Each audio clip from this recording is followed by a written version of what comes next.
তা আমরা মিলাদ কিয়াম করার জন্য আমি 10 বছরে কোনো জায়গায় কোনো হুজুরকে বলি নাই মাইজভান্ডারের নাম ধরার জন্য, কিন্তু দেখি আমি আজকে হুজুরকে বললাম যে আপনি হুজুর গৌসে পাক খাজা গরিবের নামাজের পরে গৌসুল আজম মাইজভান্ডারের মিলাদ কিয়াম করে আপনি যেই যেই সিলসিলার যাকে মন চায় আপনি মিলাদ কিয়াম করেন।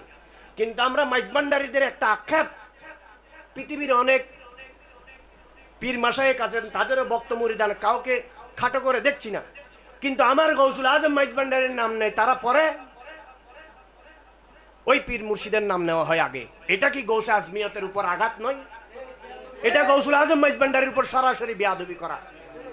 গৌসুল আজম মানে সরকার, ওই মৌলবীর এলেম চলে যাবে যে আমার গৌসুল আজম মাইজভান্ডারীর শান আজমতের উপর কথা ইশারা ইঙ্গিতের উপর বেয়াদবি করবে।